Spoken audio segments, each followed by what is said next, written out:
नमो भगवते वासुदेवाय नमः। हरे कृष्णा। आप सभी भक्तों का दिन शुभ और मंगलमय हो और लक्ष्मी नारायण भगवान का आशीर्वाद आप सभी भक्तों पर सदा सर्वदा बना रहे।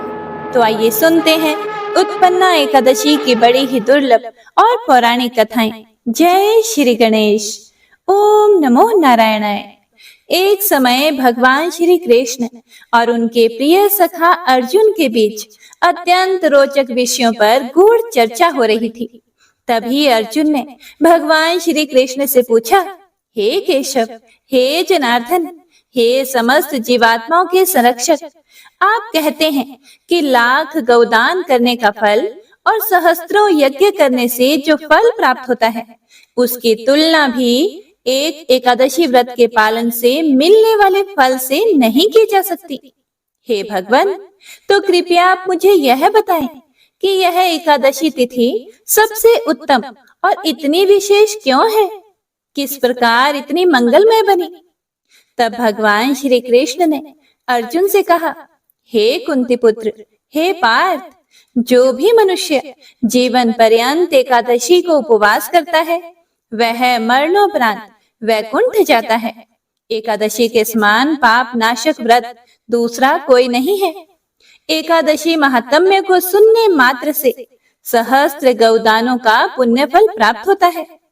एकादशी में उपवास करके रात्रि जागरण करने से व्रती श्री हरि की अनुकंपा का भागी बनता है। उपवास करने में असमर्थ एकादशी के दिन कम से कम अन्न का परित्याग अवश्य करें। एकादशी में अन्न का सेवन करने से पुण्य का नाश होता है तथा भारी दोष लगता है। ऐसे लोग एकादशी के दिन एक समय फलाहार कर सकते हैं। एकादशी का व्रत समस्त प्राणियों के लिए अनिवार्य बताया गया है। मार्गशीर्ष माह के कृष्ण पक्ष में एकादशी के उत्पन्न होने के कारण इस व्रत का अनुष्ठान इसी तिथि से शुरू करना चाहिए। इस एकादशी को उत्पन्ना एकादशी कहते हैं और इस प्रकार कहते हुए भगवान श्री कृष्ण ने उत्पन्ना एकादशी व्रत कथा कहना प्रारंभ किया। भगवान श्री कृष्ण बोले, हे अर्जुन, सुनो। सतयुग में मूर नामक अत्यंत भयानक दैत्य रहता था। रावण और कंस की तरह वह भी बड़ा आतंक मचाता था। उसने अपने क्रोध और बाहुबल से स्वर्ग के राजा इंद्र सहित समस्त देवताओं को पराजित करके अपने नियंत्रण में कर लिया था। इसीलिए इस कष्टमय स्थिति से मुक्ति प्राप्त करने के लिए ब्रह्मा जी की अध्यक्षता में सभी देवता शिव जी के पास जाते हैं और स्वयं को बचाने के लिए उनसे प्रार्थना करते हैं। फिर भगवान शिव उनसे कहते हैं, हे देवराज इंद्र, इस घोर कष्टमय स्थिति से आपको केवल मधु कैटभ का संहार करने वाले भगवान श्री हरि विष्णु ही मुक्ति प्रदान कर सकते हैं। इसीलिए आप उनकी शरण में जाइए, वे अवश्य ही आपको संरक्षण प्रदान करेंगे। हे प्रिय भक्तों, यह सुनकर सभी देवतागण भगवान श्री विष्णु के पास क्षीर सागर गए, जहां पर भगवान श्री हरि शेष शैया पर विराजमान थे। इंद्र सहित सभी देवताओं ने भगवान श्री हरि विष्णु के समक्ष उपस्थित होकर उनकी स्तुति की। वे बोले, हे तीनों लोकों के स्वामी, आप स्तुति करने योग्य हैं। हम सभी देवताओं का आपको कोटि कोटि प्रणाम है। हे दैत्यों के संहारक, हम आपकी शरण में हैं, आप हमारी रक्षा करें। हे त्रिलोकपति, हम सभी देवता दैत्यों के अत्याचारों से भयभीत होकर आपकी शरण में आए हैं। हे प्रिय भक्तों, भगवान श्री कृष्ण अर्जुन से बोले कि हे पार्थ, देवताओं की करुण पुकार सुनकर भगवान श्री हरि बोले, हे देवगणों, वह कौन सा दैत्य है जिसने देवताओं को जीत लिया है? आप सभी देवगण किसके भय से पृथ्वी लोक में भटक रहे हैं? क्या वह दैत्य इतना बलवान है जिसने इंद्र सहित सभी देवताओं को जीत लिया है? तुम निर्भय होकर मुझे सब हाल बताओ। भगवान श्री हरि विष्णु के इन स्नेहमयी वचनों को सुनकर देवेंद्र ने कहा, हे कमल नयन, हे मधुसूदन, आप तो सर्वज्ञ हैं। आप सदैव अपने भक्तों की और आपकी शरण में आने वालों की रक्षा करते हैं। हे प्रभु, ब्राह्मण कुल में नाड़ी जंग नामक एक शक्तिशाली दैत्य उत्पन्न हुआ था। इस दैत्य ने सभी देवताओं का संहार करने की प्रतिज्ञा ली थी और उसका ही पुत्र है मूर दैत्य, जो चंद्रावती नामक नगरी में निवास करता है। इस दैत्य ने त्रिलोक में हाहाकार मचाया हुआ है। उसने सभी देवताओं को परास्त करके पराधीन बना दिया है। उसने अपने बल से मृत्युलोक और देवलोक को जीत लिया है और सभी देवताओं को देवलोक से निकालकर अपने दैत्य कुल के असुरों को इंद्र, अग्नि, यम, वरुण, चंद्रमा आदि लोकपाल बना दिया है। वह स्वयं सूर्य बनकर पृथ्वी को तापता है और स्वयं मेघ बनकर जल की वर्षा करता है। हे पृथ्वीपते, कृपया इस असुर से हमारी रक्षा करें। हे प्रिय भक्तों, यह सुनकर क्रोधित हुए भगवान श्री हरि विष्णु ने सभी देवताओं से कहा कि वह सभी उसी क्षण अपने सैनिकों के साथ चंद्रावती पर आक्रमण करें और भगवान स्वयं सैनिकों का नेतृत्व करेंगे। जब मूर दैत्य ने इस सैन्य को अपनी नगर की ओर आते हुए देखा, तो वह भी अपनी सेना के साथ गर्जन करते हुए आगे बढ़ा। भगवान और मूर दैत्य के बीच भयंकर युद्ध हुआ। मूर दैत्य मायावी शक्ति का प्रयोग कर रहा था और भगवान श्री हरि विष्णु उसे परास्त कर रहे थे। इस प्रकार देवताओं के 1000 वर्ष तक युद्ध चलता रहा और फिर भगवान ने अपनी एक दिव्य लीला प्रकट की। भगवान अचानक युद्ध क्षेत्र से अदृश्य हो गए और बद्रिका आश्रम में चले गए। वहां उन्होंने हेमवती नाम की एक अत्यंत सुंदर गुफा में विश्राम करने के लिए उसमें प्रवेश किया। उसका एक ही प्रवेश द्वार था। जब मूर दैत्य ने भगवान को वहां विश्राम करते हुए देखा, तो उसने मन में निश्चय किया कि अब भगवान श्री हरि का वध कर देगा। लेकिन हे प्रिय भक्तों, उसी क्षण भगवान के दिव्य शरीर से एक तेजोमय देवी उत्पन्न हुई, जो बिजली के समान तीव्र और तमाम शस्त्र आयुधों से सजी हुई थी। इस देवी ने मूर दैत्य को युद्ध के लिए ललकारा। इस देवी को देखकर मूर दैत्य भी आश्चर्यचकित हो गया। लेकिन अब क्या करें? युद्ध की ललकार को अनसुना तो नहीं कर सकते। इसीलिए उसने भगवान को छोड़कर उसी देवी से युद्ध करना प्रारंभ किया। अचानक उस कांतिमय देवी ने मूर दैत्य के सभी शस्त्रों का नाश कर दिया और उसका सिर धड़ से अलग कर दिया। जैसे ही उसकी मृत्यु हुई, भगवान श्री हरि विष्णु निद्रा से जाग उठे और उन्होंने देखा कि मूर दैत्य का मृत शरीर पड़ा हुआ है और एक तेजस्वी देवी हाथ जोड़कर उनके सामने खड़ी हुई है। आगे भगवान श्री कृष्ण बोले, हे अर्जुन, भगवान ने उस कन्या से पूछा कि हे देवी, आप कौन हैं और इस असुर का वध किसने किया? तब उस कन्या ने हाथ जोड़कर विनम्रता पूर्वक कहा, हे पूर्ण पुरुषोत्तम भगवान श्री हरि विष्णु, मैं आपके ही दिव्य शरीर से उत्पन्न हुई हूँ और यह असुर आपको क्षति पहुंचाना चाहता था, इसीलिए मैंने ही इसका वध किया है। हे प्रिय भक्तों, यह सुनकर भगवान अत्यंत प्रसन्न हुए और उन्होंने कहा, हे देवी, आपने सभी देवताओं को इस महान संकट से बचाया है, इसीलिए वे अवश्य ही आपसे प्रसन्न होंगे और आपका पराक्रम देखकर मैं भी आपसे अत्यंत प्रसन्न हूँ। मांगिए, आपको जो वर चाहिए वह मैं आपको प्रदान करूंगा। यह सुनकर देवी ने कहा, हे प्रभु, यदि आप सच में मुझसे प्रसन्न हैं, तो मुझे यह वरदान दीजिए कि मेरे उत्पन्न होने के आज के दिन जो भी मनुष्य व्रत उपवास करे, आपकी पूजा आराधना करे, उसके समस्त पापों का मैं नाश करूं। आज के दिन कोई भी मनुष्य जो केवल संध्या के समय भोजन ग्रहण करे या मध्याह्न में या फिर संपूर्ण उपवास का पालन करे, उस व्यक्ति को आप धार्मिक मनोवृत्ति, संपत्ति और अंत में मोक्ष प्रदान करें। हे प्रभु, यही मेरी इच्छा है। यह सुनकर भगवान श्री हरि विष्णु ने कहा, हे देवी, आप मेरी आध्यात्मिक शक्ति के रूप में कृष्ण पक्ष के 11वें दिन उत्पन्न हुई है। इसीलिए संसार आपको एकादशी के नाम से जानेगा। आपकी उत्पत्ति का यह दिन मुझे अति प्रिय होगा। अब तुम मुझे तीज, अष्टमी और नवमी और 14 से भी अधिक प्रिय हो जाओगी।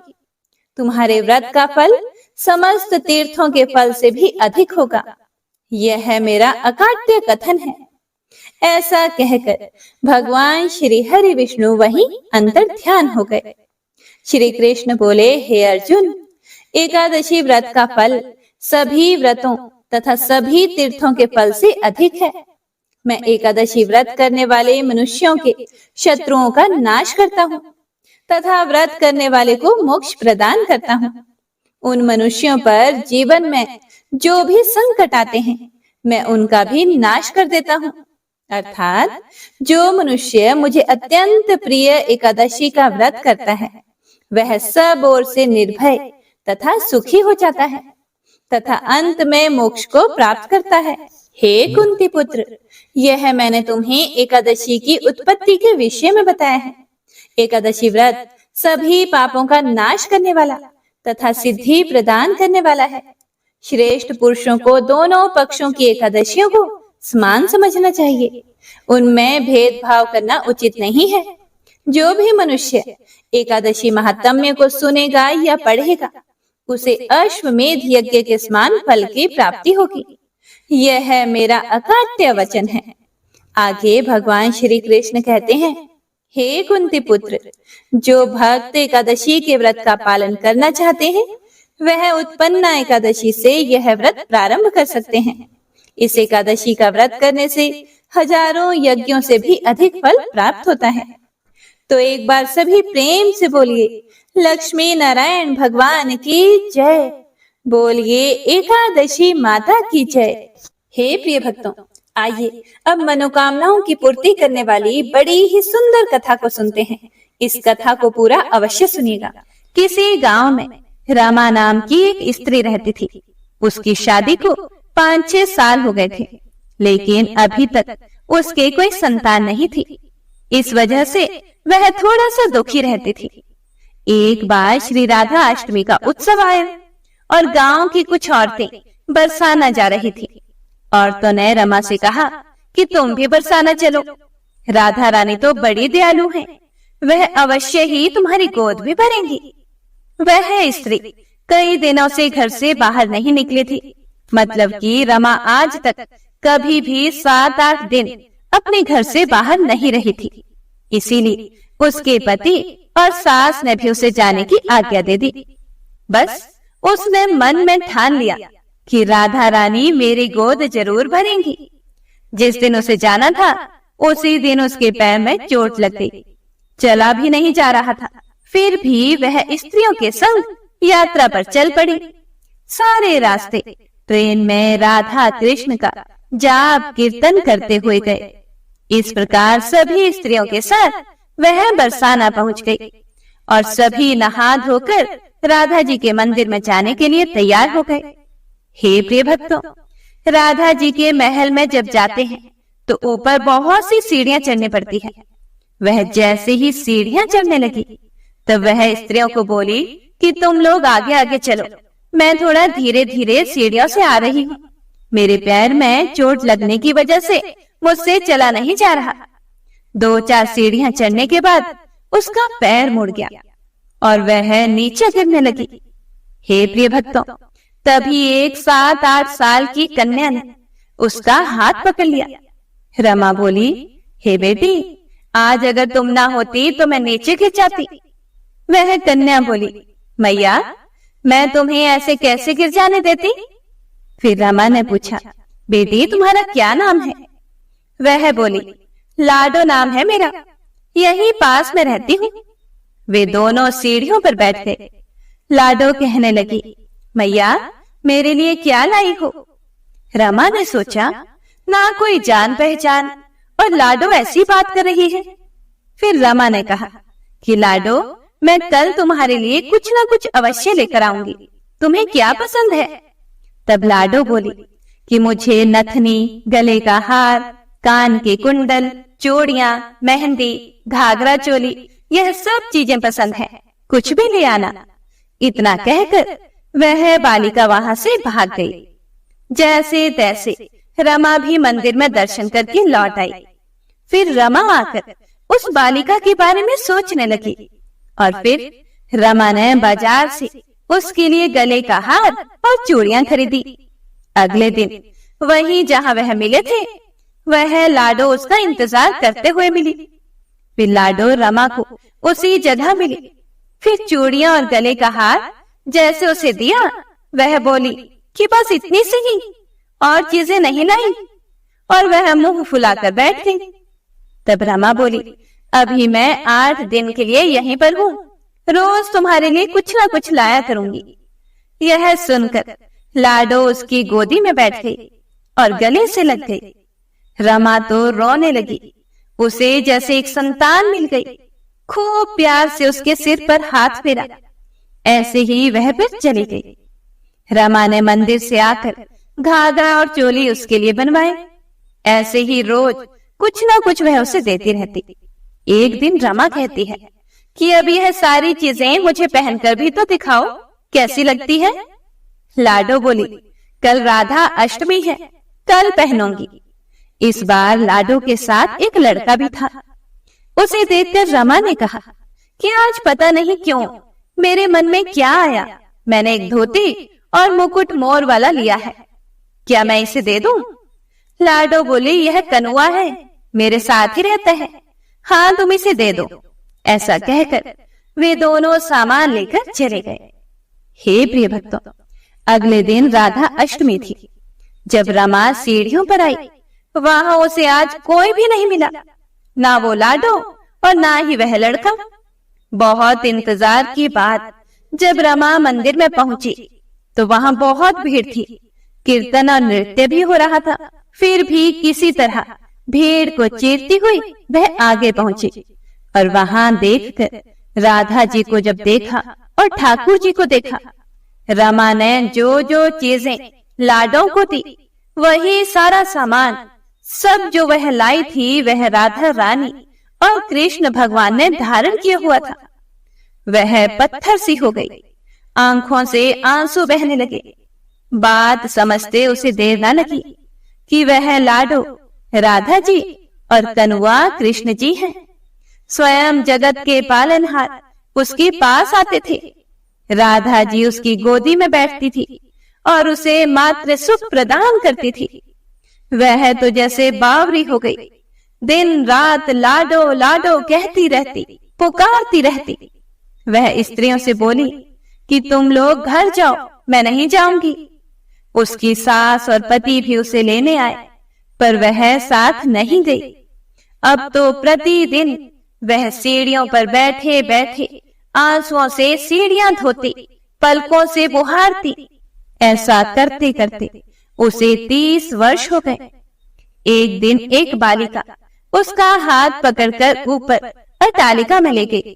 वहां जाकर बोलती है, लो आ गई मैं ही हूं तेरी लाडो। ऐसा कहकर बाहें फैलाकर रमा को बुलाने लगी और अपने गले लगा लिया। हे प्रिय भक्तों, उस दिन रमा ऐसे गले लगी कि पार्थिव शरीर को छोड़कर सदा के लिए अपनी लाडो के पास चली गई। तो प्रेम से बोलिए, कृष्ण भगवान और बरसाने वाली राधा रानी सरकार की जय। हे प्रिय भक्तों, तो आइए अब एकादशी माता और तुलसी माता की कथा को सुनते हैं। इन कथाओं को सुनने से ही एकादशी का व्रत पूर्ण माना जाता है और मनोकामनाओं की पूर्ति होती है। एक बूढ़ी माँ ने एक बार एकादशी का व्रत रखा। बड़े ही भक्ति भाव से पूजा अर्चना शुरू की। उन्हें वृद्धावस्था में क्या बाधा थी, वे तो अपने पुत्र पौत्रों की सुख सुविधा के लिए व्रत रखने लगी थी। वे दिन भर तो कठोर मन करके अपनी प्यास को रोके रही। दिन में पूजा पाठ की, कथा सुनी और पंडित जी को मिट्टी के पात्र में मखाना, पानी और ऋतुफल दान में दिए। डोना भर भर कर बूरा शक्कर बांटा। दिन में गर्मी बहुत थी, इसीलिए उन्हें गर्मी के कारण बड़ी बेचैनी हो रही थी। गर्मी की वजह से बड़ी देर तक पानी में पड़ी रही, कुर्ला करती रही और मुंह धोती रही ताकि गर्मी से थोड़ा राहत मिल सके। तब जाकर कहीं उन्हें थोड़ा धैर्य बंध पाया। धूप तो तेज पड़ ही रही थी, इसी कारण बार बार मुंह सूख रहा था। बूढ़ी माँ बड़ी बेचैन हो गई थी। एक तो बुढ़ापा और दूसरा ये भीषण गर्मी। वृद्धावस्था की स्थिति तो कुछ और ही प्रकार की होती है। जैसे तैसे रो धो के दिन तो कट गया। अब पहाड़ सी रात सामने थी, उसका कटना बड़ा ही कठिन दिख रहा था। खटिया पर पड़े पड़े शांति नहीं मिल रही थी। वे बार बार करवट बदल रही थी। कई बार वे बाहर जाती और अंदर आती थी। उन्हें घर के अंदर शांति नहीं मिल रही थी। वे खटिया पर लेटे लेटे एकादशी माता को याद करती रही और एकादशी माता से कहती रही, हे एकादशी माता, आप मेरी लाज रखिएगा। आप ही मुझे शक्ति दीजिएगा जिससे मैं भली भांति आपका व्रत कर सकूं और यह पहाड़ सी रात शांति पूर्वक व्यतीत हो सके। हे प्रिय भक्तों, प्यास के कारण बूढ़ी माई की बेचैनी तो बढ़ ही रही थी। उन्होंने धैर्य बनाए रखने की बड़ी कोशिश की, लेकिन उनकी सहनशीलता की सीमा टूट गई और वे घबरा कर एकदम चिल्लाते हुए बोली कि बचाओ बचाओ। बूढ़ी माई का चिल्लाना सुनकर परिवार भर के नर नारी, बच्चे और पड़ोसी इकट्ठे होकर बूढ़ी माई की खटिया के पास पहुंच गए। सबने पूछा कि अम्मा जी, आपको क्या हुआ है? आप क्यों चिल्ला रही हो? आप इस वृद्धावस्था में ये कठिन व्रत क्यों कर रही हो? हे अम्मा जी, शक्ति से ही भक्ति होती है। थोड़ी ही देर में बूढ़ी अम्मा फिर से बोली, हमारे तो प्राण ही निकल रहे हैं। मेरी छाती पर ठंडे पानी का घड़ा रख दो। नातियों ने दादी की छाती पर ठंडे पानी का बर्तन रख दिया। तब कहीं उन्हें थोड़ा बहुत आराम मिला और थोड़ी देर के लिए उन्होंने अपनी आंखें बंद कर ली। हे प्रिय भक्तों, एकादशी माता ने सोचा कि यह बूढ़ी माई है तो बहुत कठोर। फिर माता ने विचार किया कि जरा जाकर बूढ़ी अम्मा की परीक्षा लेनी चाहिए। यह सोचकर माता आधी रात को मुर्गा बनकर टेर लगाने लगी। मुर्गा की आवाज सुनकर बूढ़ी अम्मा जल्दी जल्दी उठी और बाहर जाकर आकाश की ओर देखा, लेकिन आकाश में उन्हें कहीं भी प्रातःकालीन तारा दिखाई नहीं दिया। फिर बूढ़ी माई सोचने लगी कि मुर्गा क्यों और कैसे बोल गया। बूढ़ी अम्मा की प्यास तो बढ़ ही रही थी। थोड़ा बहुत उनका मन भी विचलित होने लग गया था, लेकिन उन्होंने दृढ़ निश्चय किया कि मैं अब व्रत को पूरा करके ही रहूंगी। फिर चाहे मेरे प्राण ही क्यों न निकल जाएं, लेकिन मैं व्रत पूर्ण अवश्य करूंगी। ऐसा सोचकर फिर वे खटिया पर लेट गई। हे प्रिय भक्तों, थोड़ी ही देर में एकादशी माता ने बूढ़ी अम्मा की फिर से परीक्षा लेनी चाहिए। एक छोटी सी बालिका एक गिलास में शरबत लेकर उनके तकिए के पास आकर खड़ी हो गई और जोर से बोली, दादी अम्मा, सवेरा हो गया है, आप हाथ मुंह धोकर शरबत पी लीजिए। पहले तो शरबत का गिलास देखकर बूढ़ी अम्मा का मन ललचाने लगा, लेकिन अचानक उन्हें व्रत का स्मरण हो आया और उन्होंने सोचा कि मैं किसी भी कीमत में अभी शरबत नहीं पीऊंगी। और फिर से बूढ़ी अम्मा शांति से अपनी खटिया पर लेट गई। फिर थोड़ी ही देर में उन्हें ऐसा लगा कि जैसे किसी ने उन्हें पानी के कुएं में पटक दिया हो। वे बड़ी देर तक उस कुएं में हाथ पांव चलाती रही, लेकिन उन्होंने अपने मुंह में पानी की एक बूंद भी नहीं जाने दी और वे दृढ़ता से अपना व्रत करती रही। थोड़ी ही देर में ना जाने कहां से सामने आग जलने लगी, जिससे भारी गर्मी बढ़ने लगी। प्यास के कारण प्राण निकलने लगे, लेकिन बूढ़ी अम्मा का कुछ भी नहीं बिगाड़ पाया। वे वैसी ही मुस्कुराती हुई बैठी रही और थोड़ी ही देर में बाहर प्रकाश दिखाई देने लगा। ऐसा लगा कि जैसे सुबह हो गई हो। बूढ़ी माई ने जब बाहर निकलकर देखा तो वे समझ गई कि अभी सवेरा होने में 3-4 घंटे की देरी है। यह जानकर वे शांति पूर्वक इधर उधर घूमने लगी। हे प्रिय भक्तों, एकादशी माता ये बात अच्छी तरह समझ गई कि बूढ़ी अम्मा किसी भी प्रकार से अपने व्रत से नहीं टल सकती। एकादशी माता बूढ़ी अम्मा के सत्य व्रत को अच्छी तरह से समझ गई। सवेरा होते ही बूढ़ी माई ने स्नान किया, भगवान का पूजा पाठ किया, एकादशी माता की कथा सुनी, ब्राह्मणों को दक्षिणा देकर भोजन करवाया। तब जाकर उन्होंने जल ग्रहण किया। कन्याओं को भोजन कराने के बाद बूढ़ी अम्मा ने खुद भी भोजन किया। उस श्रेष्ठ व्रत के प्रताप से बूढ़ी अम्मा की आयु में वृद्धि हुई। उनका घर परिवार हरा भरा हो गया। अब उनके घर में कोई भी अभाव नहीं रहा। वे हर तरह के सुख साधनों से संपन्न हो गई। नाती नातिनों से उनका घर भर गया और वे उसी दिन से 12 महीने की एकादशी का व्रत करने लगी। एकादशी माता के व्रत के प्रताप से इस संसार में हर प्रकार के सुख भोग कर अंत में वे वैकुंठ धाम में चली गई। हे प्रिय भक्तों, एकादशी माता का व्रत तुरंत फल देने वाला है। हे एकादशी माता, जैसा फल बूढ़ी अम्मा और उनके परिवार को दिया, ऐसे अपने सभी भक्तों को देना। और जैसे बूढ़ी अम्मा के परिवार को हरा भरा किया, ऐसे ही कथा को सुनने वाले सभी भक्तों के परिवार को हरा भरा करना। कथा को सुनने वाले, सुनाने वाले और हुंकारा भरने वाले सभी भक्तों की मनोकामनाएं पूर्ण करना। तो प्रेम से बोलिए एकादशी माता की जय।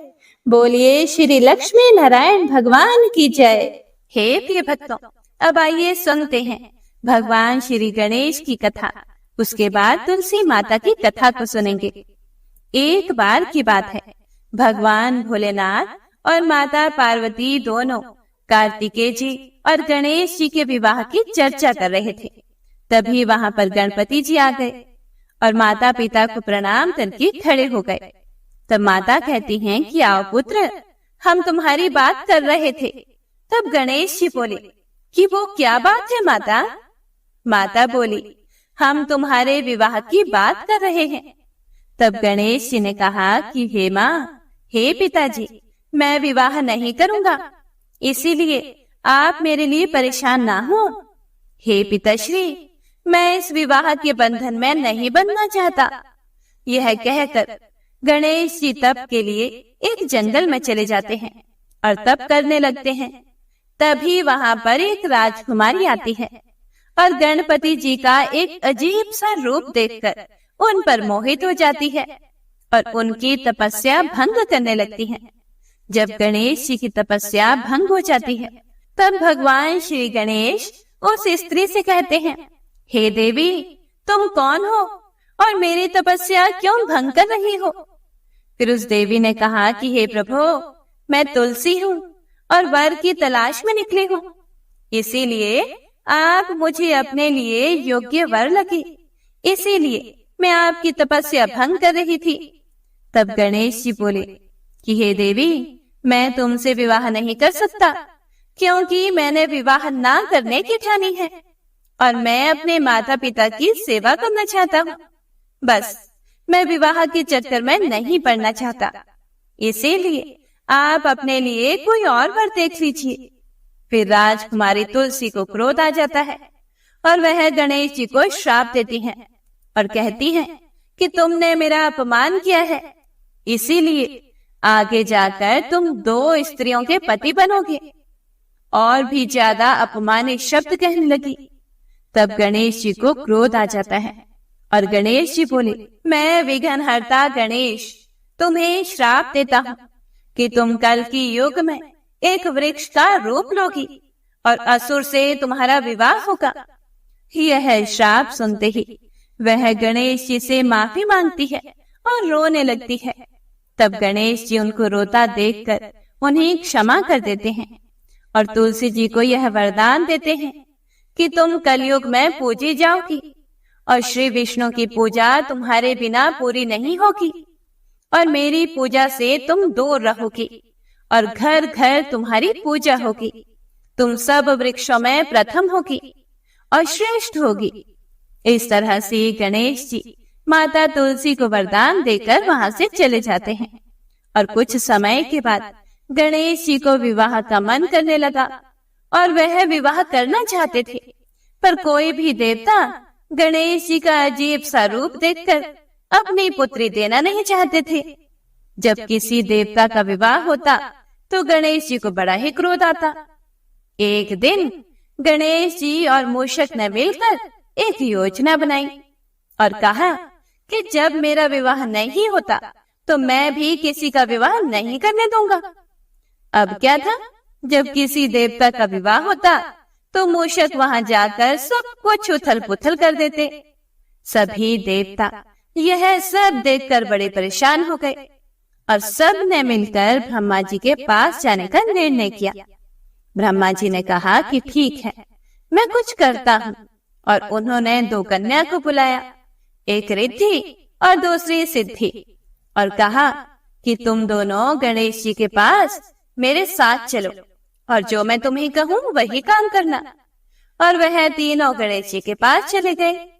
ब्रह्मा जी ने गणेश जी से कहा कि यह मेरी पुत्रियां हैं, आप इन्हें ज्ञान दें। गणेश जी ने दोनों को ही ज्ञान देना शुरू कर दिया। और जैसे ही किसी का विवाह होता, मूषक गणेश जी के पास आता और अपनी बात कहने ही लगता। वैसे ही रिद्धि और सिद्धि गणेश जी का ध्यान अपनी ओर कर लेती थी। ऐसे ही सभी देवी देवताओं का विवाह हो गया। जब यह बात गणेश जी को पता चली तो वह क्रोधित हुए। तभी वहां पर ब्रह्मा जी आ जाते हैं और श्री गणेश जी से कहते हैं कि आप मेरी दोनों पुत्रियों से विवाह कर लो। यह बात सुनकर गणेश जी खुश हो जाते हैं और बड़े ही धूमधाम से श्री गणेश जी का विवाह रिद्धि और सिद्धि के साथ हो जाता है। और कुछ समय गुजर जाने के बाद रिद्धि और सिद्धि के दो पुत्र होते हैं। रिद्धि का पुत्र शुभ और सिद्धि का पुत्र लाभ, और एक कन्या होती है जिसका नाम संतोषी होता है। हे प्रिय भक्तों, इस प्रकार से गणेश जी का विवाह संपन्न होता है। तो प्रेम से बोलिए जय श्री गणेश।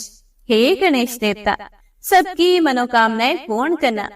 हे विघ्नहर्ता, आप सबके काज को पूर्ण करना। ओम नमः शिवाय। जय श्री गणेश। आइए अब बड़ी ही श्रद्धा और प्रसन्नचित मन से मनोकामनाओं को पूरी करने वाली तुलसी माता की कथा को सुनते हैं। तुलसी माता की कथा को सुने बिना व्रत पूर्ण नहीं माना जाता।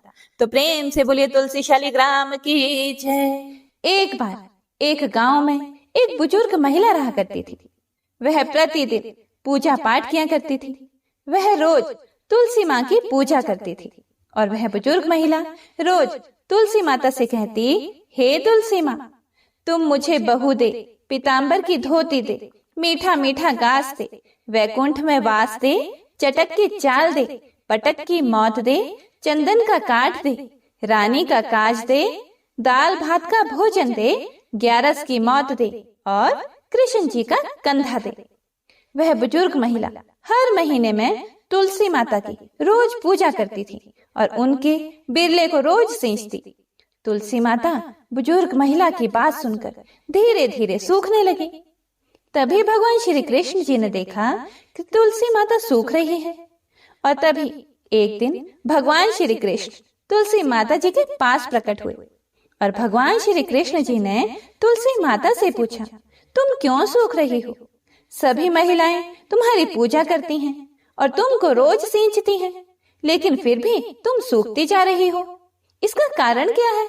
जिसके बाद तुलसी माता ने भगवान श्री कृष्ण जी से कहा कि हे प्रभु, एक बुजुर्ग महिला मेरे पास रोज आती है और रोज एक ही बात बोलती है कि हे तुलसी माता, सबकी दाता, मैं तेरा बिरला सींचती हूँ, तुम मुझे बहू दे, पीताम्बर की धोती दे, मीठा मीठा घास दे, वैकुंठ में वास दे, चटक की चाल दे, पटक की मौत दे, चंदन का काट दे, रानी सा राज दे, दाल भात का भोजन दे, 11 की मौत दे, और कृष्ण जी का कांधा दे। मैं उस बुजुर्ग महिला की सारी मनोकामनाएं पूरी कर सकती हूँ, लेकिन उसकी एक मनोकामना पूरी नहीं कर सकती। मैं कृष्ण जी का कंधा कहाँ से दूंगी?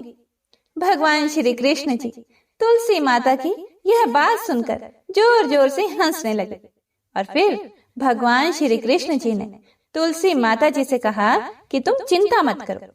जब वह बुजुर्ग महिला की मृत्यु होगी तब मौके पर मैं और आप ही कंधा दे देंगे। आप सुबह जब वह पूजा करने आए तब कह देना कि सब कुछ तुम्हें मिल जाएगा। कुछ दिनों बाद वह वृद्ध महिला ठोकर खाकर रास्ते में गिरकर मर गई। पूरे गांव के सभी लोग आए और उस महिला को सभी लोग धर्मात्मा मानते थे। उसको तुलसा जी की डोकरी कहते थे। उसके परिवार में कोई भी नहीं था, इसीलिए गांव वालों ने ही उसके अंतिम संस्कार करने की योजना बनाई और उसे नहलाकर जब वैकुंठी पर बैठाने के लिए उसे उठाने लगे तो उसका मृत शरीर इतना भारी हो गया था कि उसे कोई उठा नहीं पाया। यह सब देखकर वहां के सभी लोग तरह तरह की बातें करने लगे और कहने लगे कि यह इतना पूजा पाठ करती थी, हर समय माला फेरती थी, इसीलिए यह इतनी भारी हो गई है। वहीं पूरे गांव में चर्चा होने लगी कि डोकरी माई कोई भक्ति नहीं करती थी, यह छल कपट करती थी। हम जिसे धर्मात्मा समझते थे वह पापी है, जो कि किसी से भी नहीं उठ पा रही है। यह इसके कर्मों की सजा है।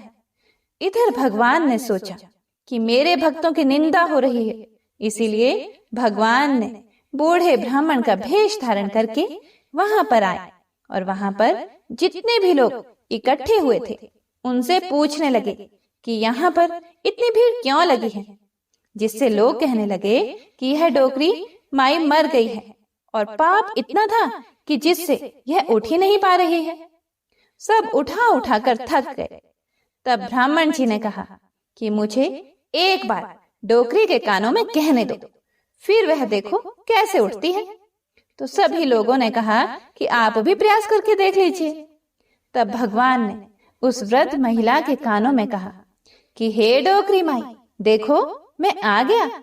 और जो भी बुढ़िया माई पूजा करते समय शब्द कहती थी वह शब्द उसके कानों में कहने लगे, तू बिरला सिंचे मेरा, मैं करूं निस्तारा तेरा।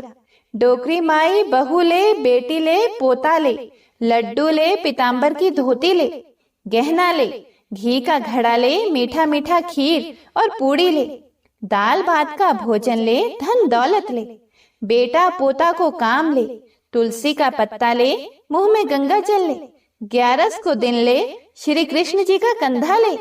इतना सुनते ही डोकरी हल्की हो गई। भगवान ने बोला, आओ और उसको उठाओ। भगवान ने हाथ लगाया और डोकरी उठ गई। सबको बड़ा ही आश्चर्य हुआ। उसे खूब धूमधाम से ले जाया गया। भगवान उसे अपने कंधे पर ले गए। पूरे गांव में इसकी चर्चा होने लगी, जिससे उसको मुक्ति मिल गई और वह वैकुंठ में चली गई। सभी लोग देखते रह गए। सभी लोगों ने देखा कि शमशान घाट तक तो ब्राह्मण साथ ही आया था, लेकिन अब वह दिखाई नहीं दे रहा है। इससे लोगों को समझ में आ गया कि वह और कोई नहीं, स्वयं भगवान ही बूढ़े ब्राह्मण के रूप में आए थे। तो बोलिए श्री राधा कृष्ण भगवान की जय, बोलिए श्री तुलसी शालिग्राम जी की जय। आइए अब सुनते हैं एकादशी माता की आरती। ओम जय एकादशी, जय एकादशी, जय एकादशी माता। विष्णु पूजा व्रत को धारण कर शक्ति मुक्ति पाता। तेरे नाम गिनाऊं देवी, भक्ति प्रदान करनी। गण गौरव की देनी माता, शास्त्रों में वरनी। ओम जय एकादशी, जय एकादशी माता। विष्णु पूजा व्रत को धारण कर शक्ति मुक्ति पाता। मार्गशीर्ष के कृष्ण पक्ष की उत्पन्ना, विश्व तारिणी जन्मी। शुक्ल पक्ष में हुई मोक्षदा, मुक्तिदाता बन आई। ओम जय एकादशी, जय एकादशी माता। विष्णु पूजा व्रत को धारण कर शक्ति मुक्ति पाता। पौष के कृष्ण पक्ष की सफला नामक है। शुक्ल पक्ष में होए पुत्र दान अधिक रहे। ओम जय एकादशी माता। विष्णु पूजा व्रत को धारण कर शक्ति मुक्ति पाता। नाम षटतिला माघ मास में कृष्ण पक्ष आवे। शुक्ल पक्ष में जया कहावे, विजय सदा पावे। ओम जय एकादशी माता। विष्णु पूजा व्रत को धारण कर शक्ति मुक्ति पाता। विजया फागुन कृष्ण पक्ष में शुक्लामल की। पाप मोचनी कृष्ण पक्ष में चैत्र महाबल की। ओम जय एकादशी माता। विष्णु पूजा व्रत को धारण कर शक्ति मुक्ति पाता। चैत्र शुक्ल में नाम कामदा धन देने वाली। नाम बरूथिनी कृष्ण पक्ष में वैशाख माह वाली। ओम जय एकादशी माता। विष्णु पूजा व्रत को धारण कर शक्ति मुक्ति पाता। शुक्ल पक्ष में हुए मोहिनी अपरा ज्येष्ठ कृष्ण पक्षी। नाम निर्जला सब सुख करनी शुक्ल पक्ष रखी। ओम जय एकादशी माता। विष्णु पूजा व्रत को धारण कर शक्ति मुक्ति पाता। योगिनी नाम आषाढ़ माह में जानो कृष्ण पक्ष करनी। देवशयनी नाम कहायो शुक्ल पक्ष धरनी। ओम जय एकादशी माता। विष्णु पूजा व्रत को धारण कर शक्ति मुक्ति पाता। कामिक श्रवण मास में आवे कृष्ण पक्ष कहिए। श्रवण शुक्ला होए पवित्र आनंद से रहिए। ओम जय एकादशी माता। विष्णु पूजा व्रत को धारण कर शक्ति मुक्ति पाता। अजा भाद्रपद कृष्ण पक्ष की परिवर्तनी शुक्ला। इंद्राश्विन कृष्ण पक्ष में व्रत से भव सागर निकला। ओम जय एकादशी माता। विष्णु पूजा व्रत को धारण कर शक्ति मुक्ति पाता। पपंकुशा है शुक्ल पक्ष में आप हरनहारी। रमा मास कार्तिक में आवे सुखदायक भारी। ओम जय एकादशी माता। विष्णु पूजा व्रत को धारण कर शक्ति मुक्ति पाता। देवोत्थानी शुक्ल पक्ष के दुख नाशक मैया। पावन मास में करूं विन्नति पार करो नैया। ओम जय एकादशी माता। विष्णु पूजा व्रत को धारण कर शक्ति मुक्ति पाता। परमा कृष्ण पक्ष में होती जन मंगल करनी। शुक्ल पास में होए पद्मिनी दुख दारिद्र हरनी। ओम जय एकादशी माता। विष्णु पूजा व्रत को धारण कर शक्ति मुक्ति पाता। जो कोई आरती एकादशी की भक्ति सहित गावे। जन गुरुदिता स्वर्ग का वासा निश्चय ही पावे। ओम जय एकादशी माता। विष्णु पूजा व्रत को धारण कर शक्ति मुक्ति पाता। शक्ति मुक्ति पाता। शक्ति मुक्ति पाता। प्रेम से बोलिए एकादशी माता की जय। तो हे प्रिय भक्तों, यह थी आज की महापुण्य फल देने वाली कथाएं। उम्मीद करती हूँ यह कथाएं आपको पसंद आई होंगी। पसंद आई हो तो ज्यादा से ज्यादा लाइक करके शेयर जरूर कीजिएगा, ताकि सभी इन कथाओं को सुनकर पुण्य फल प्राप्त कर सकें। भगवान श्री हरि विष्णु और माता लक्ष्मी का आशीर्वाद आप सभी भक्तों पर सदा सर्वदा बना रहे और आप सभी भक्तों को उत्पन्ना एकादशी के एक बार फिर से हार्दिक शुभकामनाएं।